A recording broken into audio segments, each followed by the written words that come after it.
Hello दोस्तों, good morning. कैसे हैं आप सभी लोग? आई होप कि आप सभी ठीक होंगे, स्वस्थ होंगे, मस्त होंगे। आज के दिन की शुरुआत करते हैं नए ब्लॉग के साथ। दोस्तों, आज है तुलसी विवाह, तो घर जाके मैं पहले नहाऊंगी धोऊंगी, या पापा ही करना चाहेंगे तो पापा ही पूजा कर लेंगे और तुलसी विवाह करेंगे। आप सभी को मैं मिलती हूँ घर जाके। फ्रेश व्रेश होके आ चुकी हूँ अपने बेड में। अब मैं पीऊँगी चाय, उसके बाद ही मैं काम करूँगी घर का। पतिदेव लाए गर्मा गर्म चाय।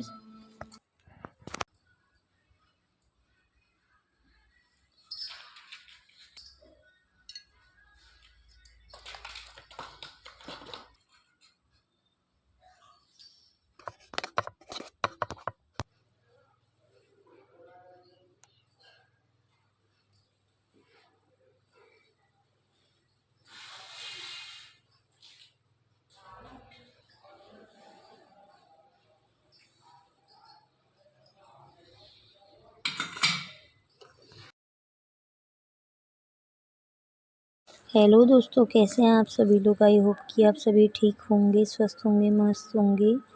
आप सभी को तुलसी विवाह की शुभकामनाएं।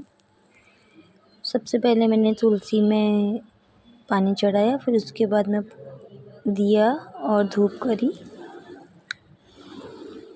उसके बाद में मैंने शिव जी और पार्वती माता जी को टीका लगाया।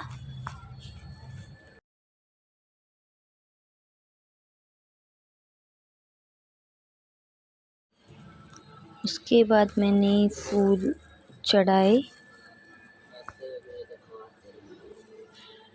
फिर मैंने तुलसी के पेड़ में टीका लगाया। फिर फूल चढ़ा के चंदन पीठिया किया। फिर मैंने फूल चढ़ाए तुलसी माता में।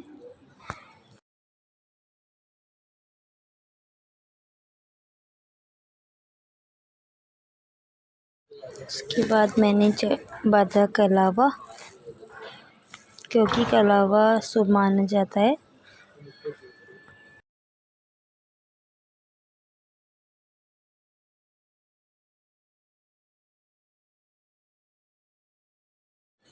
उसके बाद मैंने माता रानी को चढ़ाई चुन्नी।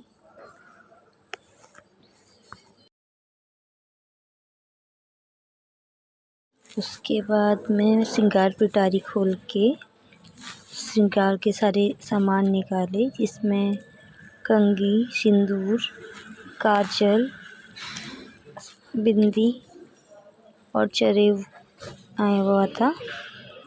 फिर मैंने मैया को सिंदूर लगाया, बिंदी, कंघी और चरेव पहनाया। कुछ इसी तरह से मैंने अपनी तुलसी माता का विवाह किया। आप सभी लोग बताइएगा कि आप सभी ने किस तरीके से तुलसी विवाह किया।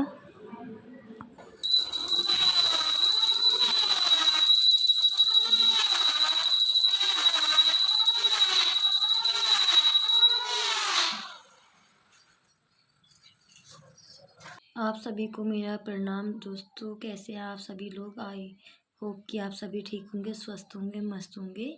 दोस्तों, आज मैं आपको तुलसी माता के विवाह के बारे में बताऊंगी, कैसे तुलसी माता का विवाह हुआ था। चलो अब मैं सुनाती हूँ आप सभी को तुलसी की कथा। वृंदा के तुलसी बनने की कहानी। पौराणिक कथा। एक जालंधर नाम का राक्षस था, जिसने देवी देवताओं को अपने आतंक से तबाह कर रखा था। जालंधर की पत्नी वृंदा एक पतिव्रता नारी थी। कि जो पत्नी थी वृंदा, उसकी पूजा में इतनी शक्ति थी कि जालंधर वृंदा जो थी वो भगवान विष्णु की परम भक्त थी।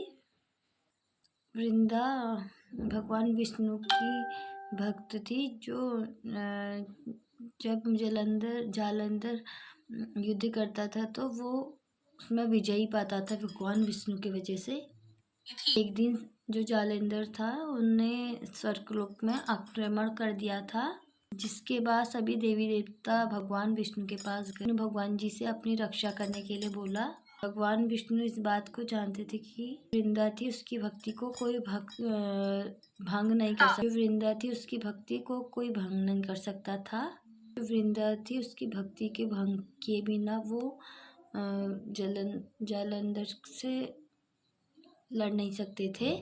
ऐसे में विष्णु भगवान जी ने जालंधर का रूप धारण किया। फिर उसके बाद वो वृंदा के पास गया और उसे छूते ही वृंदा का जो पतिव्रता धर्म था वो टूट गया, जिससे जालंधर की शक्तियाँ खत्म हो गई थी। फिर उसके बाद जालंधर युद्ध में मार दिया गया था। जो वृंदा थी उसे अपने पति का समाचार जैसे ही मिला वो बहुत ज़्यादा रोई और फिर बाद में जब वृंदा को पता चला कि इसमें विष्णु भगवान जी ने उनके साथ छल किया है तो उसने वृंदा ने भगवान विष्णु को श्राप दे दिया। फिर उसको इतना गुस्सा आया कि उसने विष्णु भगवान जी को ही श्राप दे दिया। वृंदा का प्रतिव्रता व्रत भंग होने से जिस तरह आपने मुझे छल से वियोग का कष्ट दिया है तो आपकी पत्नी का भी हरण हो जाएगा। और विष्णु भगवान जी से ये भी बोला कि साथ में ही आप पत्थर हो जाएंगे। और कहते हैं कि वृंदा के श्राप की वजह से ही भगवान दशरथ के पुत्र श्री राम के रूप में ही जन्म लिया था। मैं उन्हें सीधा वियोग हरण का कष्ट भी झेलना पड़ा। वृंदा पति के वियोग को सहन नहीं कर पाई। जो वृंदा की राख से जो पौधा उत्पन्न हुआ भगवान विष्णु ने उससे तुलसी का नाम दिया। उसके बाद जो भगवान विष्णु ने ये प्रण लिया तुलसी के बिना वह भोग ग्रहण नहीं करेंगे। इसके साथ ही उसका विवाह शालिग्राम से हो गया। मान्यता है कि जो कोई भी श्रद्धापूर्वक उसका वैवाहिक जीवन खुशियों से भर जाता है। तो दोस्तों यही थी तुलसी की कथा जो मैंने आज आपको बताई और मैंने भी बहुत अच्छे से अपने घर में तुलसी पूजा करी, तुलसी विवाह करा। और आप सभी लोग बताइए कि आप सभी ने किस तरह से अपना घर में तुलसी विवाह किया।